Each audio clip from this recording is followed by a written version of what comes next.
ráìsì lógùn state ibi tí wọ́n fẹ́ gbin ráìsì sí dà Lagos state èèyàn mélòó ló gbin ráìsì ní ilẹ̀ Yorùbá ọmọ tó jẹ́ president wa Bọ́lá Ahmed Tinubu tó ti wá ohun tá a lè sọ ń bẹ̀ tí ebi bá ti kó inú ìṣẹ̀ṣẹ̀ bù ṣe àti president o àti governor o àti senator o àti rep àti minister even governor and assembly ọjà ní gbogbo wọn náà ti ń ra nǹkan lọ́bẹ̀ jẹ nǹkan kan ní ọjà aládẹ nǹkan àwọn èèyàn kan gbogbo nǹkan ti dowó gbogbo nǹkan ti dowó gbogbo nǹkan ti dowó even atalásó òṣè kọlù ìwọ tó bá fẹ́ ra nǹkan láìpẹ́ ráìsì ní bàbá lọ́jà yàtọ̀ irú làkà wá ń sìn àwọn là ń ṣe environmental gbogbo ní ọjà ìdógbé kí ni ìmọ́tótó wọn ló lè ṣẹ́gun àrùn gbogbo bí orúkọ ṣe ná ọjà lẹ́ni báyìí sí tó bá di ọ̀la àwọn ọmọọṣẹ́ tí wọ́n máa wá sínú ọjà wọ́n á gbá gbogbo lẹ̀ ọjà àṣẹ environmental yẹn máa gba máa kó sí anímọ́tò tiwa fún ara wa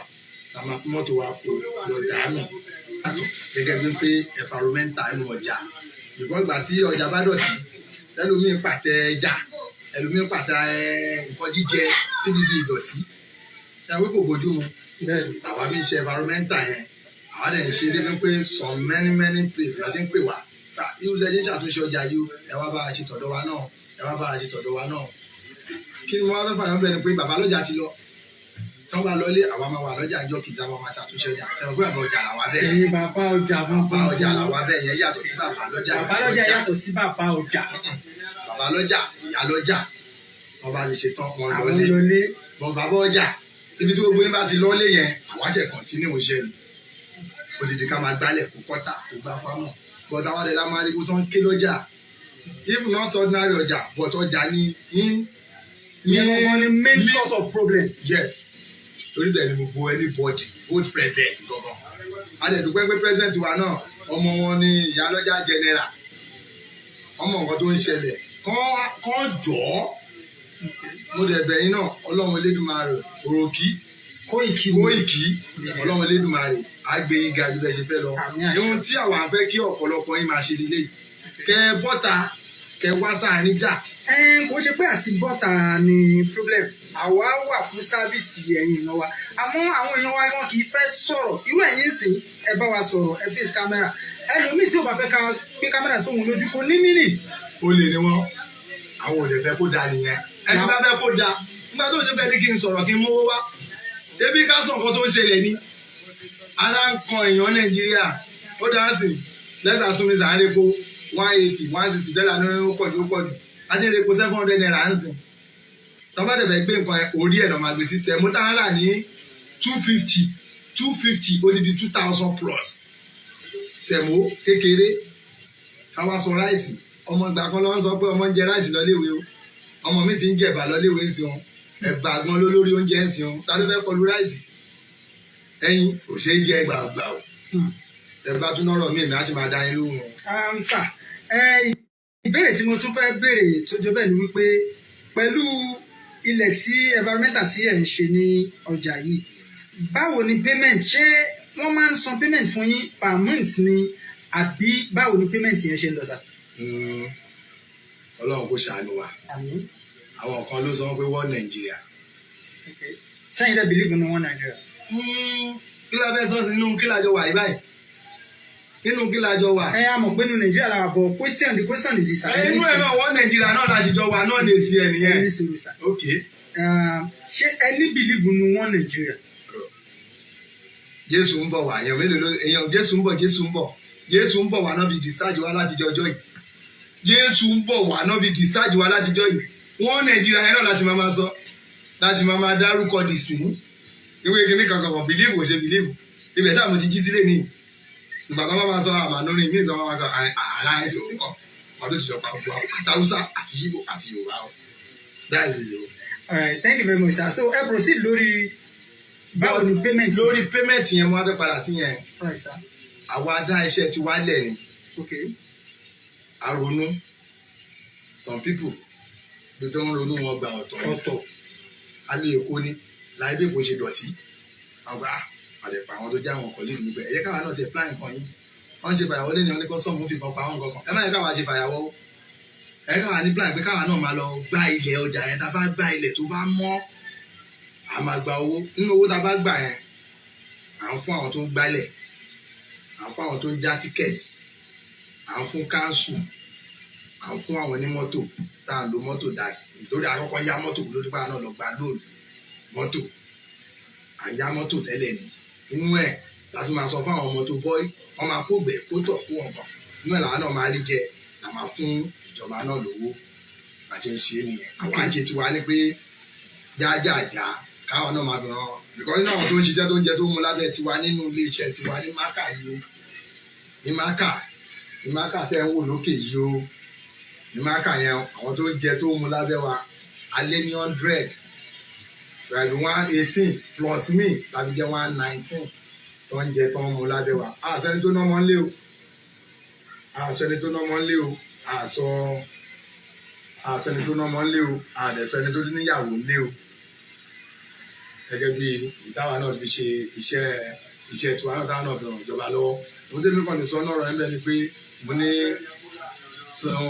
sọ́nẹ́tọ̀ Ọlámilékan Yáyì lọ́wọ́ ọlọ́run ọba Elédùmarè tó bá wọ ọlá nǹkan tẹ́yìn náà bá wá gbẹ̀yìn náà máa dèèyàn kọ́lọ́run jẹ́ kíkiní náà kó kan Ọlámilékan Yáyì lọ́wọ́ tírú wọn náà bá ẹ̀bù wa fún mọ́tò torí mọ́tò tá à ń lò bó ṣe ń tajé ń takú lẹ́gbẹ̀ẹ́ títì lẹ́nu ló ń takú lọ́la pàtó sórí ìrànlọ́wọ́ a ní rẹ́pù lọ́wọ́ ọ̀nàrẹ́bù Bíọ́dún àìsí àkàkílàdé a ní assembly lọ́wọ́ àti Latifat bẹ́ẹ̀ bóyá táwa ṣe ń ṣe nǹkan yìí a dẹ̀ tún wá ní olórí oko pátápátá ni mo tún sọ olórí oko bámbàm Babátúndé Ọláòtán HBO mo ríran lọ́wọ́ tí wọ́n gbogbo gbà ìfún mọ́tò tá à ń lò lọ́wọ́lọ́wọ́ ìyọlẹ́ ọlọ́run ọlọ́run kó bá mi ṣàánú ẹ̀ kó ṣàánú àwọn ọmọ ẹ̀ kó ṣàánú àwọn ẹbí ẹ̀. Okay, so àwọn ẹni tí ẹ dárúkọ yìí so àwọn ni wọ́n ń give assistance fún yín lórí ìrìn àjò tí ọjà yẹn àbí. a nídìí kankan lọ́wọ́ àwọn yẹn. Okay. ẹni tó ń ṣe assistant wa ni mo dárúkọ bẹ̀ yẹn HBO. Okay, which is àkọ́bí gbogbo owó dé Wùtúndé Ọláòtán àkọ́bí aláàánú gbogbo owó dé iye wa. All right, thank you very much, sir. And then sorry fún ọ̀rọ̀ kan náà ọ̀rẹ́ tó rántí bàbá mi kan náà olóore mi ẹ má bínú tó rẹ wá bá mi ni náà tó wà assist mi bàbá mi kan náà tó wà mo tún ṣí fìlà fún wọn ọba ní mi ọmọ ọba ní mi ọmọ mo ṣí fìlà fún wọn àwọn ní Honorable Ajíbọ́lá Ọlọ́run lọ́rẹ̀ mi wọn fún wa wọn assist wa bẹ́ẹ̀ dẹ̀ lọ́bọ̀ owó dé Ọlọ́run lọ́rẹ̀ mi wọn fún mi. All right, thank you very much, sir. The question I want to ask now is this, sir. Pé okay, kí ni pẹ̀lú tíkẹ́ẹ̀tì tẹ wá lè ń jà yẹn kí ni challenges tó wà nídìí tíkẹ́ẹ̀tì yẹn pẹ̀lú bí nǹkan ṣe rí nísìnyí presently pẹ̀lú bí ìta ṣe lè mọ́ àwọn èèyàn sí bí nǹkan ṣe mọ́. ẹ má jẹ́ ká parọ́ tanra wa wọ́n ní ẹni máa ṣàdúrà fún wèrè kò ní díjú bẹ́ẹ̀ni ìyẹn pásọ̀ oníṣègùn àní jókòó bẹ́ẹ̀ ni tiwa àwọn ọlọ́jà fẹ́ràn ọṣẹ tiwa tẹ́ni tó ti lọ lẹ́yìn tó jẹ́ pé jọ́ márùn-ún ló tún bọ̀ ó dé ó bọ́ jẹ ó bá sọ ó bá mímọ́ tẹ̀rítọ̀ yàyà náà fi ń gbàgbé tiwa náà ti dùnnú ìfún wọn tún ń bẹ Ọlọ́run fún wa pé kára aláàánú ẹ̀ làwa náà so many people ló ti wá irú tí yín báyìí tó ti wá ń bá wa tó ti ṣe interview lóríṣiríṣi ìkan náà ń súnmọ́ Tinubu àwọn làwọn bá Tinubu ṣiṣẹ́ àárín nǹkan tá a fẹ́ ìkan náà ń súnmọ́ Dàpọ̀ ó lè jẹ́ ìtẹ́wá wá lé ní ìdáná máa ní ìrànlọ́wọ́ máa wá òun ní gẹ́gẹ́ bí iṣẹ́ tiwa bójú ojí mi ni but gbogbo ọlọ́jà tẹ́ yí pọ́nú ọjà tẹ̀rín tọ̀yàyà wọn ló gba tíkẹ́ẹ̀tì wa àwọn ọ̀dẹ̀ faṣọ wa yarí àwọn ọ̀dẹ̀ lọ́mọṣẹ́ wa rí àwọn ọ̀dẹ̀ bú wa rí. ló ti yé yín wọ́n pọ́n wa lé gan wọ́n dẹ̀ yẹ wa sí àgàgà ìyálọ́jà ẹ bá wa ṣàdúrà fún ìyálọ́jà Owódé bàbá lọ́jà Sábó ìyálájé general ọjà méjì ni wọ́n ná ní ìyálájé Owódé general àti alájà Bídèmí Ọlọ́run á bá wà pẹ̀lú wọn àwọn tó jẹ́ igi lẹ́yìn ọgbà wa ní ọjà yìí nìyẹn ìyálọ́jà Owódé bàbá lọ́jà Sábó ìyálọ́jà di ìyálájé gbogbo Owódé alájà Bídèmí wọ́n ṣèrànlọ́wọ́ fún wọn lè ṣe gbogbo fún wa gan pẹ̀lú àwọn kan lídìí nígbàjọ́ wọn wọ́ kiri nínú ọjà àwọn ni mo fi ọpẹ́ fún ọ̀dọ̀ Ọlọ́run. All right, thank you very much, sir. Ṣe àdúgbò lọ́wọ́ yín, sir. Koikimedia bringing the world closer to your doorsteps.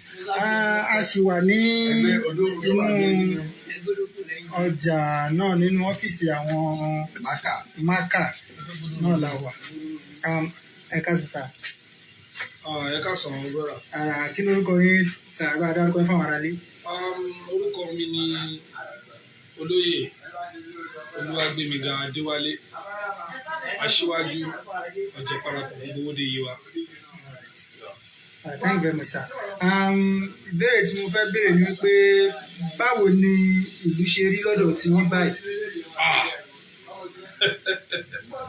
Tí òwe Yorùbá kan ni. Okay, sir. Wọ́n ní tí èèyàn bá fẹ́ eyín arúgbó rí ìta, á ní màmá ọkọ yín kọ́. Ìbéèrè yẹn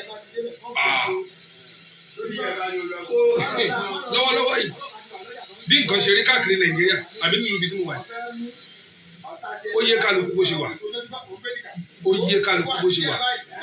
Àmúmọ́ra ló kù tí kálukú ní àtúnbẹ lọ́wọ́n bá ní pé kó jọ kó bá yí gbà yí padà sí rere.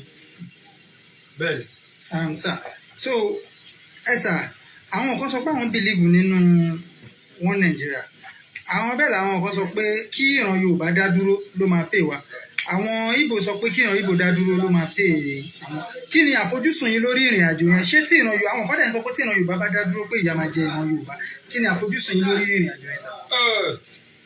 Brother mi,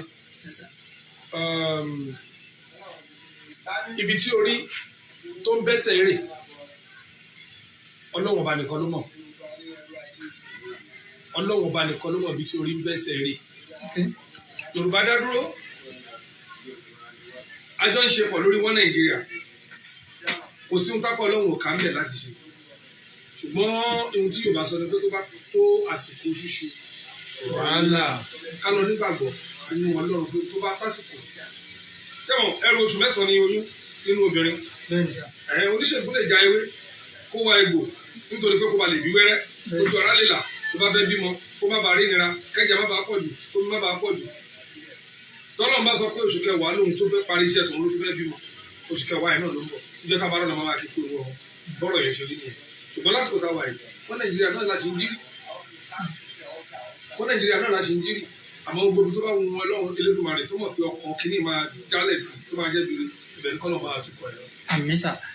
Sà, mo ṣe interview fún àwọn màmá kan nínú ọjà ní ọ̀sán yìí. So màmá yẹn wá ní wípé ebi pọ̀, wípé àwọn àgbẹ̀ ò lè lọ sóko. Mo wá ní kí nìdí táwọn àgbẹ̀ ò fi lè lọ sóko? Wọ́n nítorí kó má bàa pa wọ́n. Kí lẹ rí lórí àwọn ìrìn àjò yẹn? Àti pé kí ni ọ̀rọ̀ ìyànjú tẹ́ ní fún àti mú àwọn nǹkan yìí wá sókun sà? Ohun tó ṣẹlẹ̀ rí o nípa pé bóyá àwọn àgbẹ̀ ò lè lọ sóko, àdìrẹ oníṣúgà ni ó kárí ayé. Ṣùgbọ́n ní agbègbè ọ̀dọ̀ tí wàá ń bí, ó ti ń kásẹ̀ ńlẹ̀ díẹ̀díẹ̀ nítorí wípé èèyàn méjì ló wà tí kì í sùn láàrin ìlú. Ẹni àkọ́kọ́ sà. Ẹni tó máa tún lù ṣe kò ní sùn. Ẹni tó fẹ́ bà á jẹ́ náà ò ní sùn. Wọ́n á jọ máa ṣọ́ra wọn ni. Wọ́n á mọ̀ pé pẹ̀lú àdúró títọ́ lọ́wọ́n ọba àti ti àwọn èèyàn àti ti irú àwọn màmá tẹ́ẹ̀ tó ń sọ yìí náà, à ń jáwé olúborí wọn díẹ̀díẹ̀. À ń jáwé olúborí wọn. Lóòótọ́ ìbí pọ̀ láàrin ìlú nípasẹ̀ nǹkan yìí. Ṣùgbọ́n Ọlọ́run ti ń bá wa kápẹ́ ò ti ń bá wa fọkàn sí. Ìyẹn ní environment lágbègbè tí wàá ń bí o. All right. So kí wá ní ọ̀rọ̀ ìyànjú tí ẹ rò pé ìgbésẹ̀ tí àwọn èèyàn wá lè máa gbé fún oko àti àwọn nǹkan àgbẹ̀ tí ìdẹ̀kùn fi lè dé bá àwọn èèyàn wa? Ẹ ṣe olóòtú. Tí ẹ bá gbàgbé, Chief Commander Ebenezer Obey ó ti kọ orin kan ti pẹ́ pé iṣẹ́ àgbẹ̀, iṣẹ́ ilẹ̀ wa, ẹni kò ṣiṣẹ́ á máa jalè, ìwé kíkọ́ láìsí ọkọ́ àti àdá kò pé.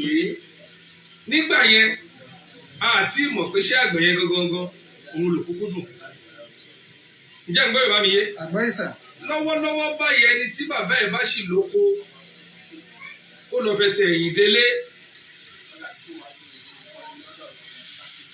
Ẹni tí bàbá ẹ̀ bá ṣì lóko kó lọ fẹsẹ̀ ẹ̀yìn délé. Tí ò bá lè ṣàkóyọ fún ara ẹ̀ kó wá wọ èèyàn kan tó ń fi kíní ẹ̀ ṣiṣẹ́ ṣe. Téèyàn bá ṣàkó plọ̀tì méjì mẹ́ta lásìkò táwa yìí, tó bá dàsìkò tó bá mú pákí jáde ńbẹ̀, tó bá ṣe gàrí ẹ̀ sílé, ó mọ ohun tó ń fẹ́ rí ńbẹ̀. Nítorí ní ìsìn wọ́n ń ta apẹ̀rẹ̀ tó fún tó pákí ní close to 40,000 or above 40.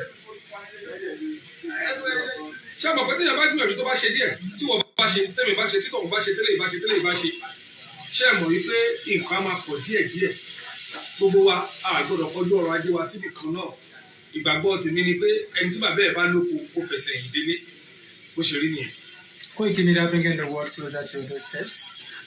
Bàbá wa inú mi dùn pẹ̀lú àwọn ọ̀rọ̀ tí ẹ bá wa sọ yìí àmọ́ a gbọ́ àwọn awuyewuye kan kọjá lọ lórí pé wọ́n ní àwọn Fúlàní kan pé wọ́n ń jà ní area àdúgbò bíbá kí ni àwọn nǹkan yẹn kí lẹ lè ìmọ́lẹ̀ wo lẹ lè bá wa tàn sí ọ̀rọ̀ yẹn.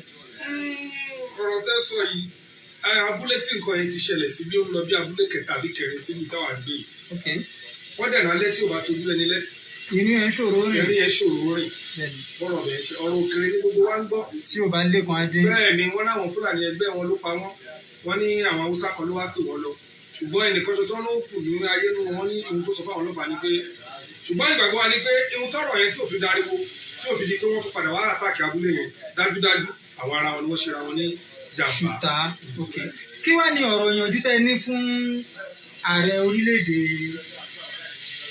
Nàìjíríà ṣé bàbá wa lórí bẹ́ẹ̀ ni sà lórí ọmọ Tinubu nǹkan ṣe rí báyìí. ọmọ olóró dẹ àdúrà tí màá gbà fún mi iṣẹ́ rí ilé tó ti wú 20 ọdún ìjẹ́ èèyàn lè fogún tó ṣe kò bọ́ sínú ìrìn àjò ẹgbẹ̀rún ọdún ìgbésẹ̀ kan ṣoṣo ti máa ń bẹ̀rẹ̀ bóṣù kẹsàn-án tí bàbá débẹ̀ ni tí ò bá sì le nǹkan méjì ni ẹ ṣàkíyèsí pé tí ò bá le pé rọ ẹlẹ́ẹ̀kejì àwọn bàbá wa tó máa ń dáṣà kan wálé tí ò bá le ìlè wọ̀ ó sì ṣe ń lè lágbára Ọlọ́run mo gbà ládùúrà fún wọn wípé gbogbo ọ̀nà tó fẹ́ gbà tó ẹbí kápá Nàìjíríà lọ́wọ́ ọmọ ẹlẹ́dùn máa rẹ̀ á làwọn lóye kí gbogbo akálọ̀ níbẹ̀ náà fún bàbá wípé wọ́n á ṣàṣeyè lórí ẹ̀ ẹ̀rọ tí wá ní a sì lè búràn wa kò sẹ́ni tó lè sọ fún wa pé ká bo àdígbà sí lẹ́nu ẹ̀rọ tí wá ní àlebú àṣeyè la máa bẹ náà fún Ọlọ́run á sì jẹ́ kó rí ṣe. sà kí ni ọ̀rọ̀ ìyànjú tẹ́ ní fún àwọn ọ̀dọ́ wa lórílẹ̀‐èdè yìí lásìkò báyìí. sáwọn ọ̀dọ́ Nàìjíríà bẹ́ẹ̀ni sà lásìkò táwa yìí. bẹ́ẹ̀ni sà. ọ̀rọ̀ tó wà ń lé ò lè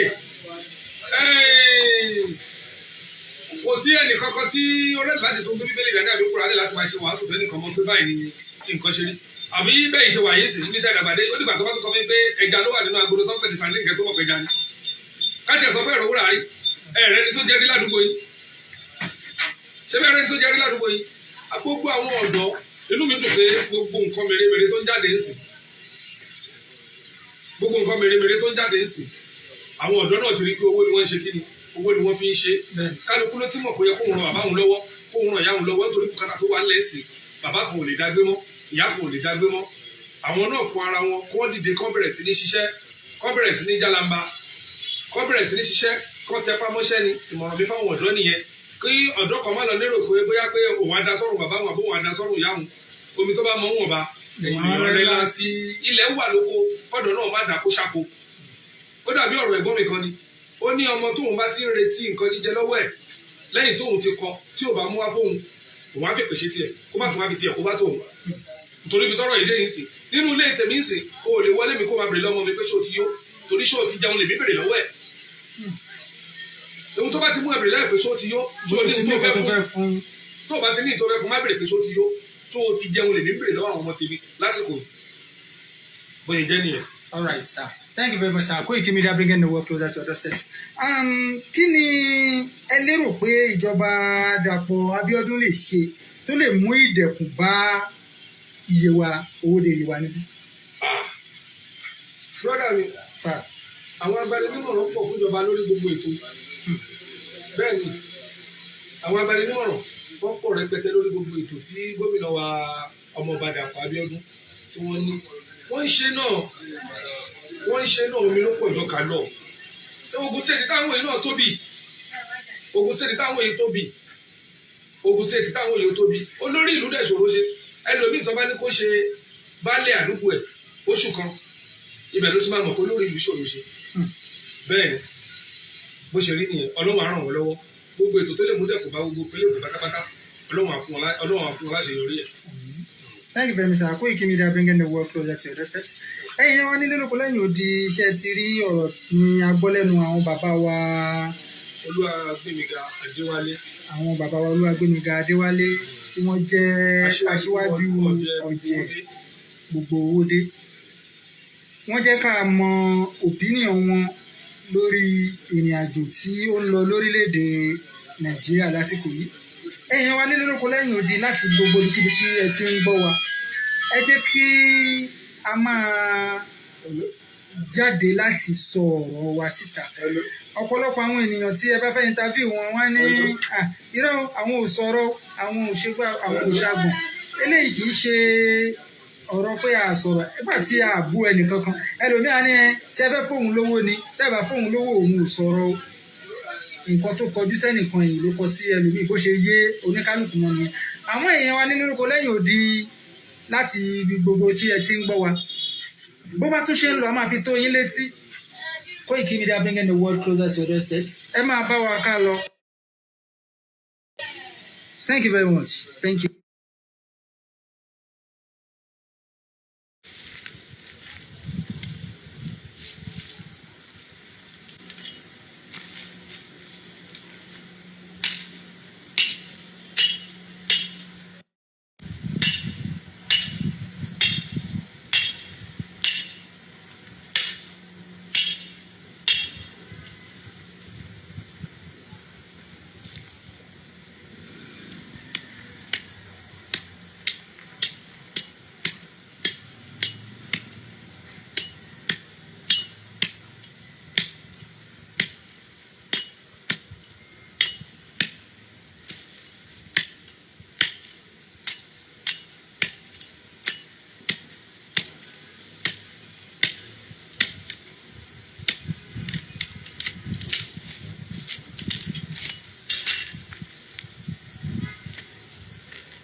Iṣẹ́ àgbẹ̀ níṣẹ́ ilẹ̀ wa, ẹni kò ṣiṣẹ́ àmọ́ jalè. Oko etílé jọ̀nà ìwúrí láti gbára wa àti nǹkan ọ̀gbìn wa kúrò lọ́wọ́ àwọn adaranjẹko Fúlàní. Ìdí nìyí tí ìyá wa agbẹjọ́rò dókítà Janet Fashakin afíjú lọ́ọ̀yà láti ìlú Amẹ́ríkà ṣe ń pe gbogbo ọmọ Yorùbá wípé ẹ jẹ́ kí a lo àǹfààní ilẹ̀ ọlọ́ràá tí Ọlọ́run fi fún wa láti gbin àwọn ọ̀kan ọ̀jọ̀kan nǹkan jíjẹ bíi tòmẹ́tò, ata, àlùbọ́sà, ẹ̀fọ́, ilá, ọ̀gẹ̀dẹ̀, iṣu, gbàgùdá àti bẹ́ẹ̀ bẹ́ẹ̀ lọ sí etí ilé wa. A lè dáko sínú ilé wa, àyíká ilé wa tàbí ilé tí wọn kò tí ì parí ládùúgbò wa. Tí a kò bá tilẹ̀ gbé níbi tí a tilẹ̀ gbin nǹkan sínú ilẹ̀, a lè kó yẹ̀pẹ̀ jọ sínú àpò, inú abọ́, ìyún tó lóyìnbó ń pè ní bucket tàbí garawa àjákù láti ṣọ̀gbìn oko etílé. Let's go farming to eradicate famine. Kí ebi má bàa pa wá mọ́lé ní ilẹ̀ Káàárọ̀ Oòjíire, níbi tí àwọn tí wọ́n lé àwọn àgbẹ̀ wa kúrò lóko tí ń tapẹ̀rẹ̀ tòmátò ní $15,000, ìyún 15,000 naira fún wa. Ẹ jẹ́ ká ṣoko etílé ká lè bọ́ lọ́wọ́ ìṣẹ́ òun ìyà tó ń tẹ́bí. Fún ẹ̀kúnrẹ́rẹ́ àlàyé síwájú sí i tàbí fún ọ̀kan ọ̀jọ̀kan ìbéèrè tẹ́ bá fẹ́ bi wá, ẹ lè pè tàbí kẹ́ WhatsApp wa lórí +1 917 689 6910. Oko etílé.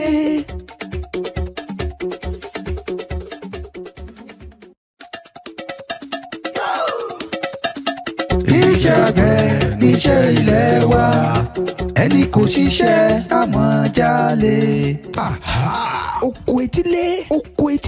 Oko etílé jọ̀nà ìwúrí láti gbára wa àti nǹkan ọ̀gbìn wa kúrò lọ́wọ́ àwọn adaranjẹko Fúlàní.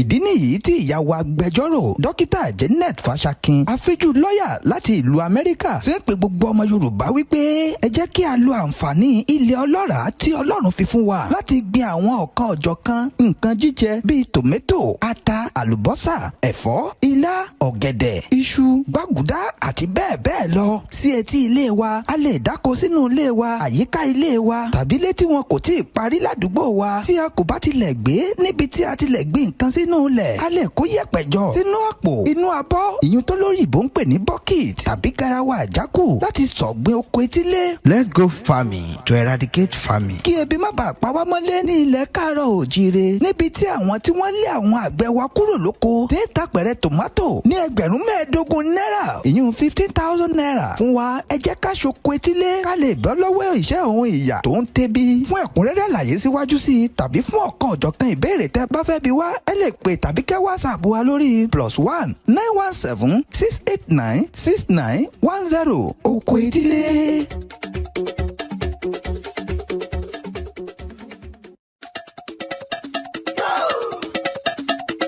iṣẹ́ àgbẹ̀ níṣẹ́ ilé wa ẹni kò ṣiṣẹ́ àmọ́ jalè.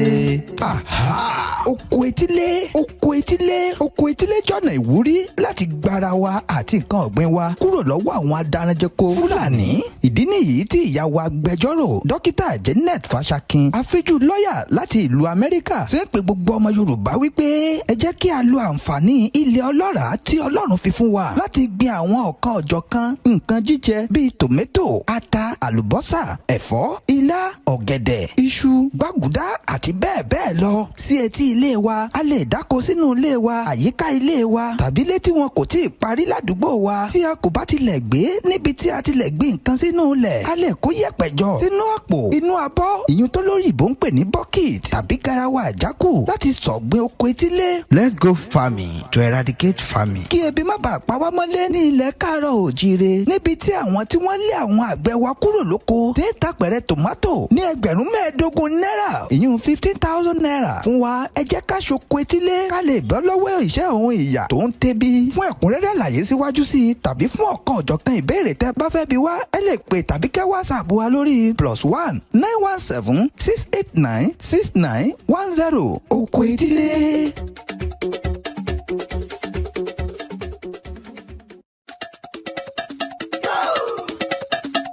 iṣẹ́ àgbẹ̀ níṣẹ́ ilé wa ẹni kò ṣiṣẹ́ àmọ́ jalè. oko etílé jọ̀nà ìwúrí láti gbára wa àti nǹkan ọ̀gbìn wa kúrò lọ́wọ́ àwọn adaranjẹko Fúlàní.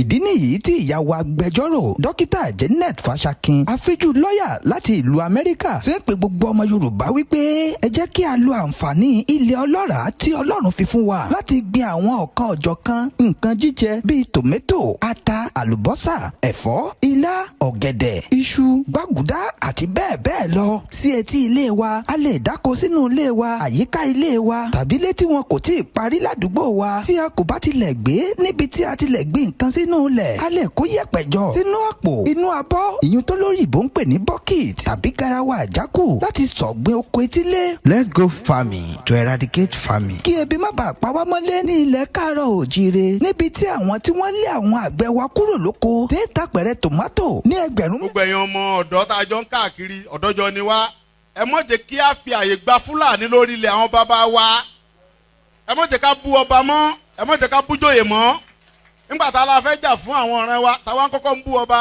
tá à ń bú jòyè èmi náà ṣe bẹ́ẹ̀ rí gbogbo pẹ́rẹ́ àmì padà ẹ má jẹ́ ká bú àgbààgbà kankan mọ́ ẹ má bolóṣèlú kankan ẹ̀rù kálukú ń bẹ̀rù wọn ò lè sọ̀rọ̀ ọba ò lè sọ ìjòyè lè sọ ẹ jẹ́ ká ronú ẹ má jẹ́ ká bá àwọn bàbá jà mọ́ ẹ má jẹ́ bú wọn mọ́ ẹ má jẹ́ àṣẹ wọn ra wọn ra pẹ̀lú wọn àwọn àgbà tó bá jó lóṣèlú tá a bá fẹ́ kọ́ wọn rìn wá lọ́wọ́ á gbé wọn mọ́ra á gbé wọn mọ́ra ni à ní bú wọn mọ́ ẹ má jẹ́ àṣejẹ̀gbọ́n ẹ má jẹ́ àdàlúrú a lè gba ẹ̀tọ́ wa láì ṣèjẹ̀gbọ́n a lè gba ẹ̀tọ́ wa láì yìnbọn a lè gba ẹ̀tọ́ wa láì dàlúrú gbogbo protest mo ṣe ní ìlú Nàìjíríà mi ò rí ibi tí mo ti ẹnìkan lè sọ pé mo pààyàn tàbí mo jó nǹkan náà tàbí mo bà nǹkan jẹ́ mo lọ písù torí pé olówó lèmi náà tí ò bá sólówó lára ń dì mọ́ gbogbo nǹkan tó lọ́n fún yẹn lọ́lọ́run fún mi mi ṣe tálákà tó dé pé mo dìde fún jà Yorùbá big man ni mi àwọn tó jẹ́ ọ̀rẹ́ mi tó súnmọ́ mi tó ní owó ní kí ni mo wá lọ bẹ̀ pé sọ́wọ́ lè mi mò ń fẹ́ ni kí n sọ yìí tí mo fẹ́ mo ní ìsọ̀rọ̀ owó àní ọ̀rọ̀ ìran mi ni mò ń sọ kí n wọ gbowó kí n gbéra kí n pé mò ń lọ ọ̀dọ̀ ọba àgbowó mò ń lọ ọ̀dọ̀ oníbodè òfin gbowó kí n kójó wọlé kọ́kàn mi balẹ̀ kí n dá wa mọ́tò kí n mọ́ rìn bọ̀ kí Fúlàní mọ́ da mi dúró títì kí n délé kí bàbá sọ pé kí n gbé tírélà sùn kí n mọ́ gbé lọ àwọn bàbá wo lè lóko mọ́ wọn ò lè lóńdò. ẹ jẹ́ ká fọwọ́sowọ́pọ̀ ká ti àwọn bàbá wa lẹ́yìn, ká dá security ti wa lẹ̀, ká sọ fún wọn kí wọ́n bá wa fọwọ́ tì í, ká lé wọn kó nu oko wa. ẹ ṣé mo dúpẹ́, Jésù Olúwa wa.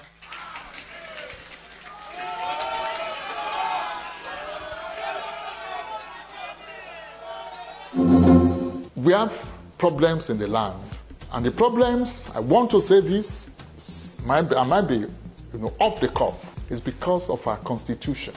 Also, Nigeria is not operating any constitution known to honesty, entrenched in group faith, brought about by unanimity of the people, acceptable to federalism, and again, that is also, we also have that problem in the judiciary because of the Nigerian situation. We have a unitary system. That's what we run. Hydra-headed. Don't let us pretend. And I've said it over and over. And I'll continue to say it. And that's unitarism has also crept into the judiciary. Today, the entire Nigerian judiciary is unitarized. The Supreme Court is federal. Federal Court of Appeal, the Court of Appeal is federal. Federal High Court is federal. FCT is federal. National Industrial Court is federal. Customary Court of Appeal of the Federal High Court is federal. Sharia Court of Appeal of the Federal High Court is federal. All jurisdictions. That the Coyote of this world, that the Oputans of this world, that the Bellows of this world, when they were in their respective high courts, exercised, making the law to be profound, succulent, rich, exciting, they are now vested in the different federal high court or federal courts. We're talking of how to reform the system.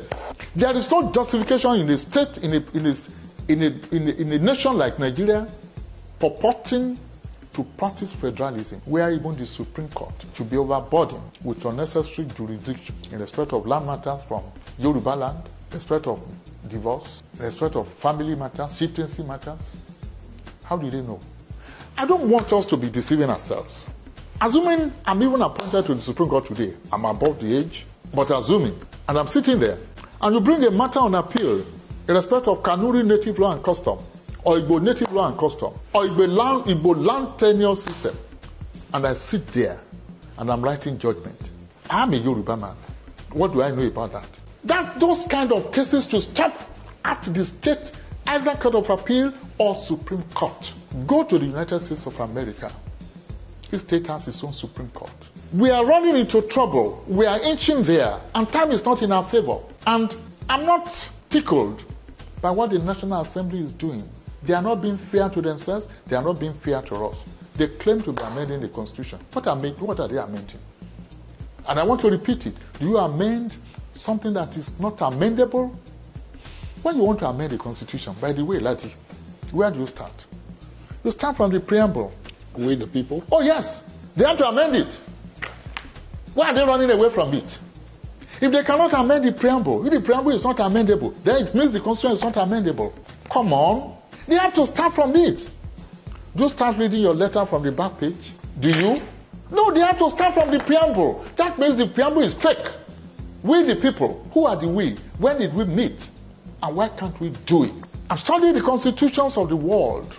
And I say this also with every sense of humility. There is no constitution that is near as fake, near as deceitful, near as make-believe in nature and in content as the constitution, as what we call the Constitution of the Federal Republic of Nigeria 1999 as amended. Funke! Ayemi temi ba mi. Apostle, we hear of this. What are they amending? President Tinubu needs to put his best foot forward to govern the country. If he does that, in 4 years, he can turn things around. But there are certain critical things he would need to do. The first thing is to say, what's the Constitution?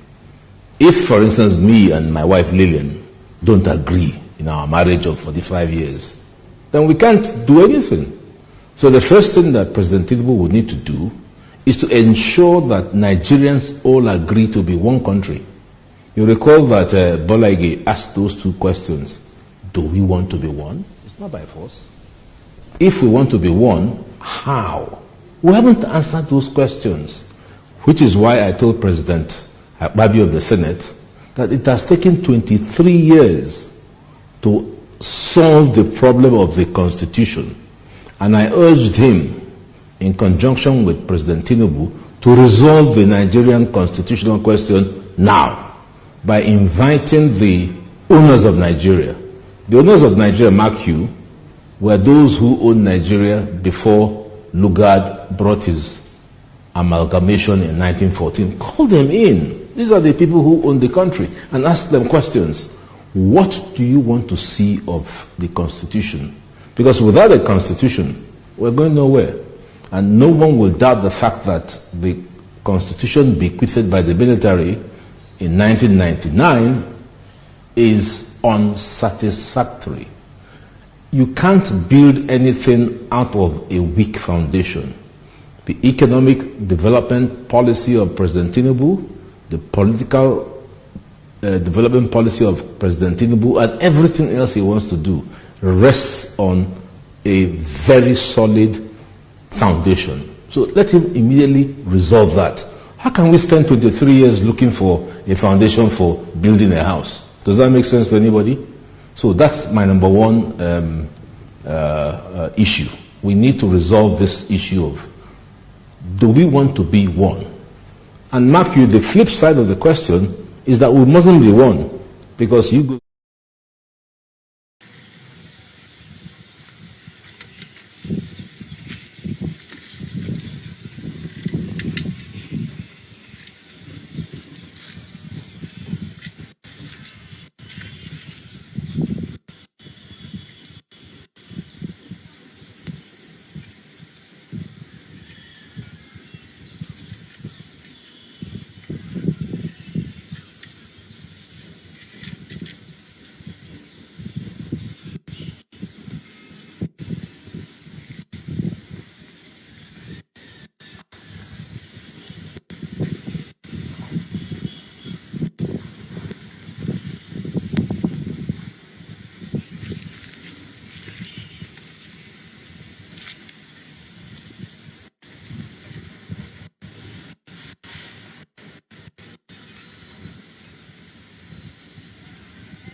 iṣẹ́ àgbẹ̀ níṣẹ́ ilé wa ẹni kò ṣiṣẹ́ àmọ́ jalè.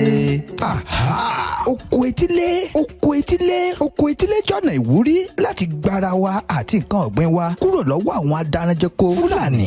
Ìdí nìyí tí ìyá wa agbẹjọ́rò dókítà Janet Fashakin afíjú lọ́ọ̀yà láti ìlú Amẹ́ríkà ṣe ń pe gbogbo ọmọ Yorùbá wípé ẹ jẹ́ kí a lo àǹfààní ilẹ̀ ọlọ́ràá tí Ọlọ́run fi fún wa láti gbin àwọn ọ̀kan ọ̀jọ̀kan nǹkan jíjẹ bíi tòmẹ́tò, ata àlùbọ́sà ẹ̀fọ́ ilá ọ̀gẹ̀dẹ̀ iṣu gbàgùdá àti bẹ́ẹ̀ bẹ́ẹ̀ lọ sí etí ilé wa. A lè dáko sínú ilé wa àyíká ilé wa tàbí ilé tí wọn kò tí ì parí ládùúgbò wa. Tí a kò bá tilẹ̀ gbé níbi tí a tilẹ̀ gbé nǹkan sínú ilẹ̀, a lè kó yẹ̀pẹ̀ jọ sínú àpò inú abọ́ ìyún tó lórí ìbò ń pè ní bucket tàbí garawa àjákù láti sọ̀gbìn oko etílé. Let's go farming to eradicate famine. Kí ebi má bàa pa wá mọ́lé ní ilẹ̀ káàárọ̀ òjíire níbi tí àwọn tí wọ́n lé àwọn àgbẹ̀ wa kúrò lóko tí ń ta pẹ̀rẹ̀ tòmátò ní $15,000 ìyún 15,000 naira fún wa. Ẹ jẹ́ ká ṣoko etílé ká lè bọ́ lọ́wọ́ ìṣẹ́ òun ìyà tó ń tebi. Fún ẹ̀kúnrẹ́rẹ́ àlàyé síwájú sí i tàbí fún ọ̀kan ọ̀jọ̀kan ìbéèrè tẹ́ bá fẹ́ bi wá, ẹ lè pè tàbí kẹ́ WhatsApp wa lórí +1 917 689 6910. Oko etílé.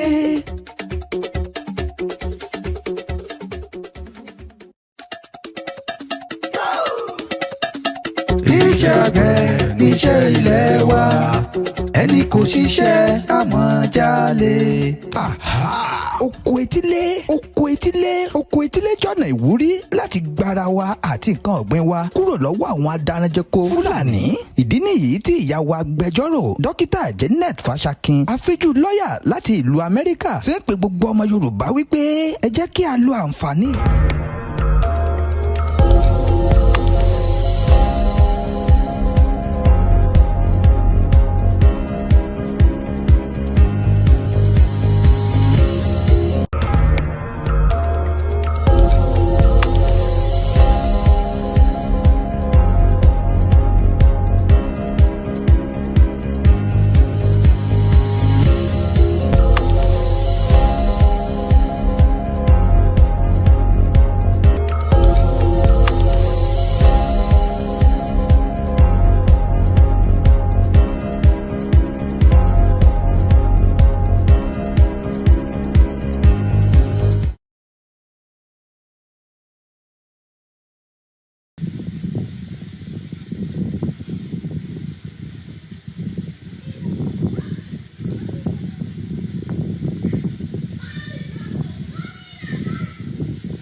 gbogbo ẹ̀yin ọmọ ọ̀dọ́ tá a jọ ń káàkiri ọ̀dọ́jọ́ ni wá, ẹ má jẹ́ kí a fi àyè gba Fúlàní lórí ilẹ̀ àwọn bàbá wa.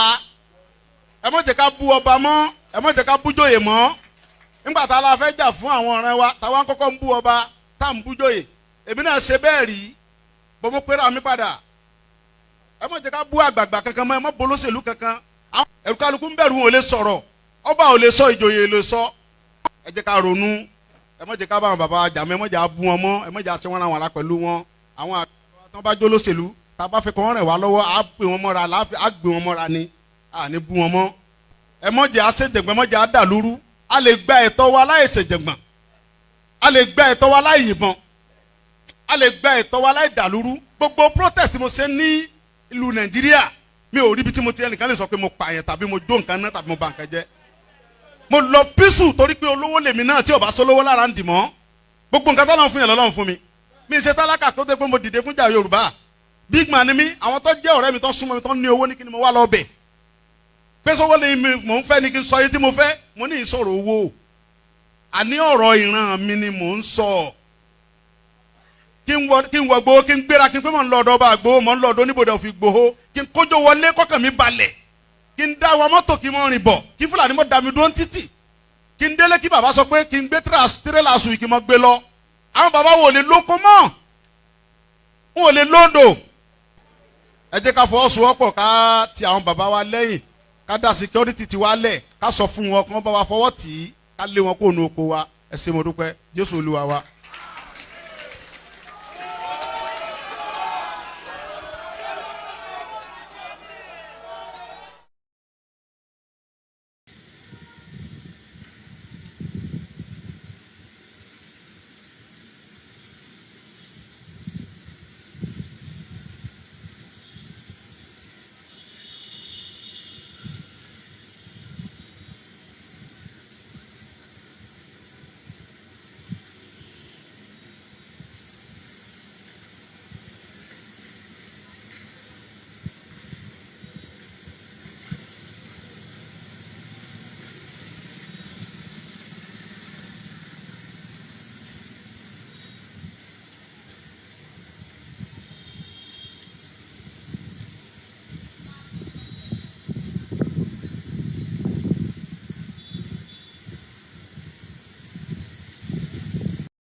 ọmọ Ìbàràpá lápapọ̀ ẹ jẹ́ a dúpẹ́ lọ́wọ́ Akin ọmọ Yorùbá lápapọ̀ tìlé tó kó ẹ̀mí àbọ̀ ẹ bá ń kọ́mọ Adéyẹmọ Chief Sunday Adéyẹmọ Ìgbòho orúkọ ńlá tí ń jámọ́ láyà bí àrá orúkọ tó ń dẹ́rù bo lórúkọ gan-an ọmọ Yorùbá ẹ má sùn o torí pé bùrà a kò lè fojú kégbodò láyé títa ríro lẹ̀dá ń kọlà wúrà tó máa dán alànà kọjá dandan o ọ̀wọ́n irin ní má bẹ̀rẹ̀ wọ̀nà ẹ̀dá kan ò lè ṣì wá lọ́nà mọ́ ẹ jẹ́ àfìmọ̀ṣọ̀ kan ká lè débi re ẹ jẹ́ àjọ gbárùkù ti Sunday Ìgbòho ṣá ọmọ Ìgbòho mọ̀rẹ́ nílùú Alágbàdo Òde ọmọ atapẹ̀tẹ̀ wọnú omi ọmọ gèdèlè wodò sànyà ìsànyà ò rẹ́ràn bàbá yín láàrin ìdí omi kò sínà ń kán sí yín lẹ́nu ọmọ òkúta mẹ́ta òkè Ìgbòho ìkan ń ṣe yín ní dábọ̀dàbọ̀ ìkan ní mọ́ rọra ìkan tó kù nígbà tí wọ́n ò mọ̀ Ìgbòho mọ̀rẹ́ kí ló dé Ìgbòho mọ̀rẹ́ sí ọmọ òpópó sanran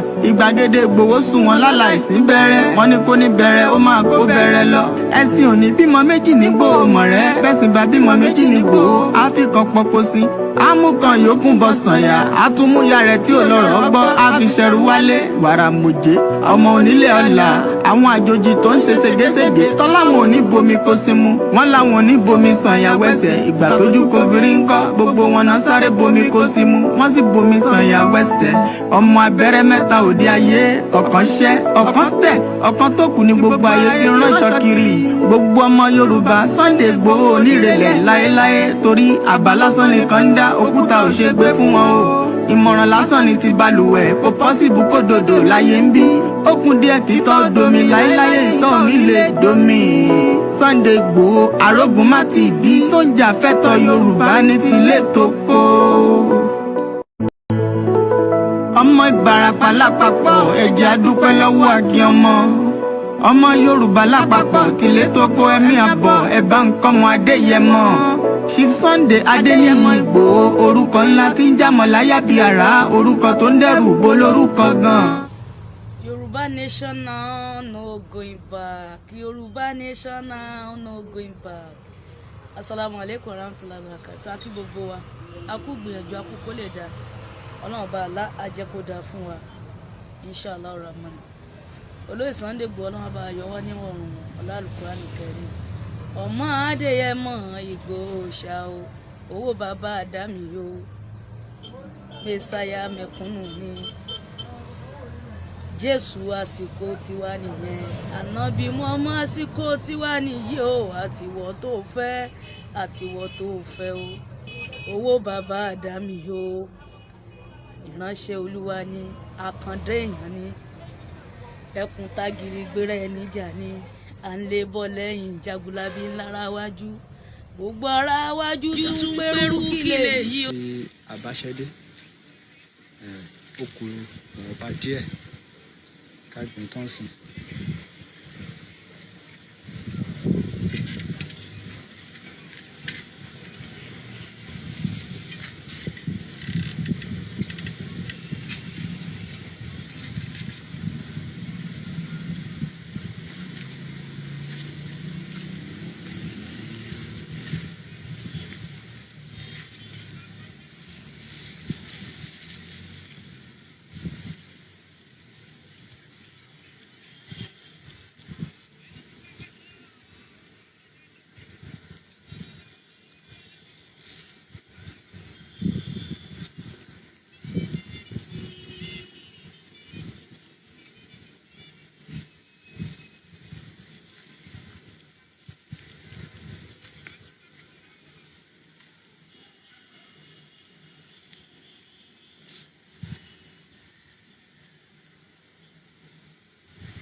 There is no land called Nigeria.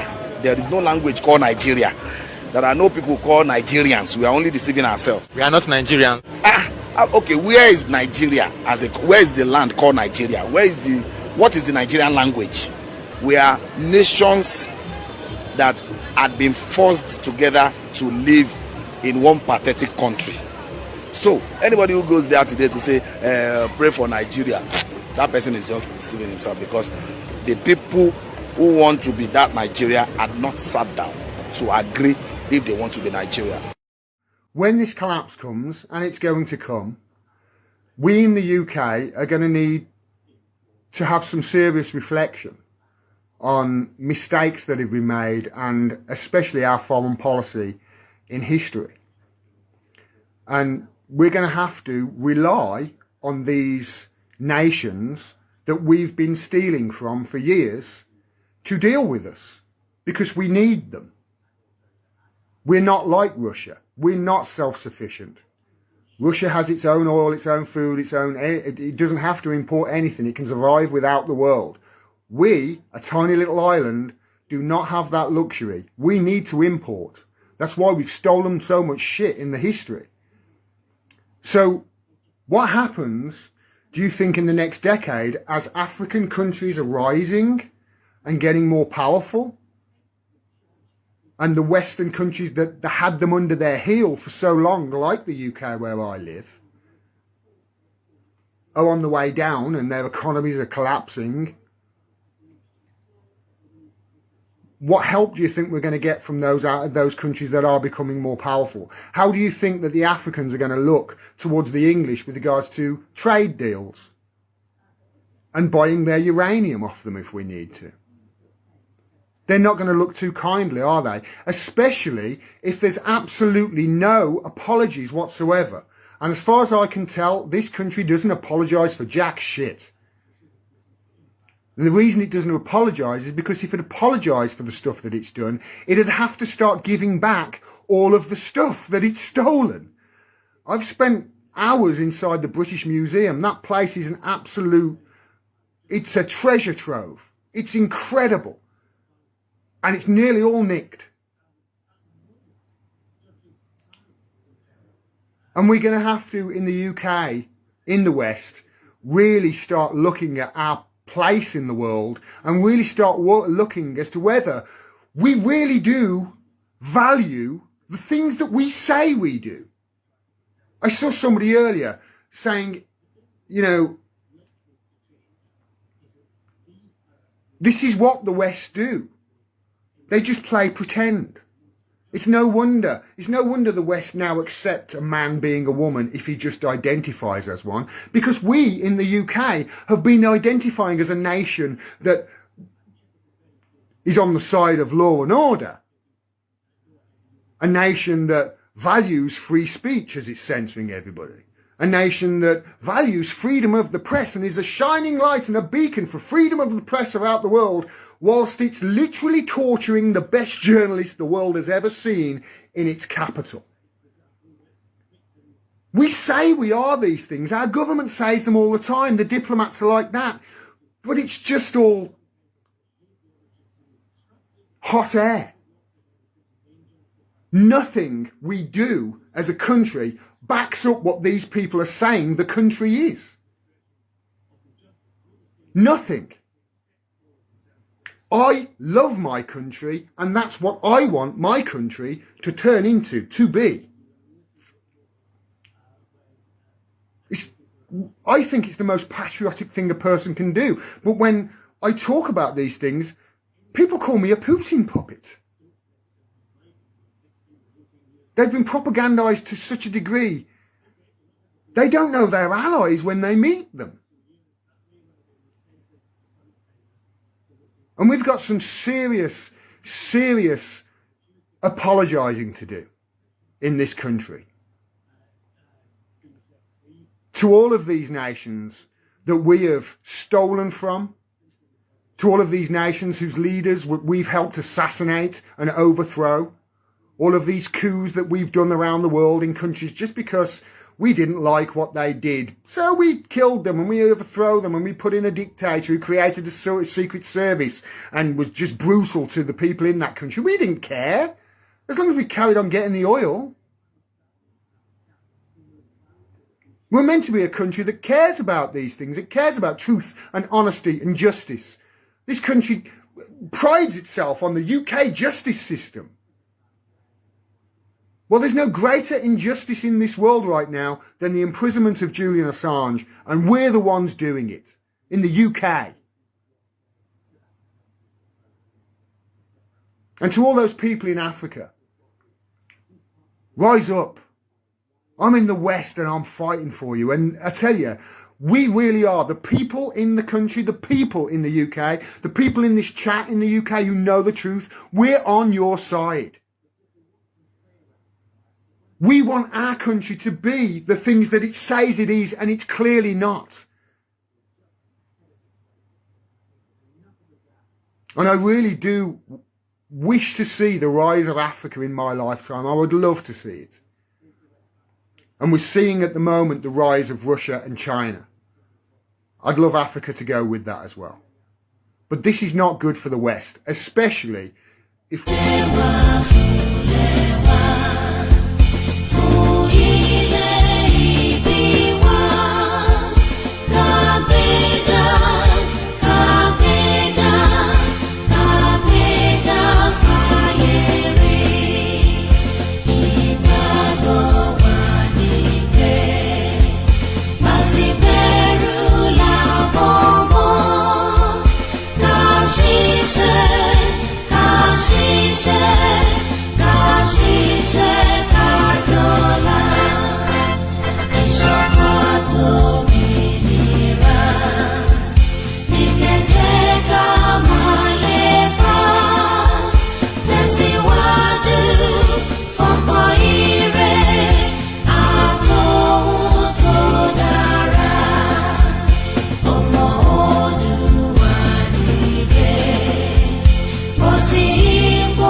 wọ́n sọ̀rọ̀ ọ̀rọ̀ epo àwọn á di 200 á di bàbá. Ẹ fọkàn balẹ̀ a máa gbé wálẹ̀. Ẹ lọ fọkàn balẹ̀, ẹ lọ fọkàn balẹ̀, ẹ lọ fọkàn balẹ̀. Wọ́n sọ̀rọ̀ ọ̀rọ̀ epo àwọn á di 200 á di bàbá. Ẹ fọkàn balẹ̀ a máa gbé wálẹ̀. Ẹ lọ fọkàn balẹ̀, ẹ lọ fọkàn balẹ̀, ẹ lọ fọkàn balẹ̀. Wọ́n sọ̀rọ̀ ọ̀rọ̀ epo àwọn á di 200 á di bàbá. Ìfẹ́mà will make more money.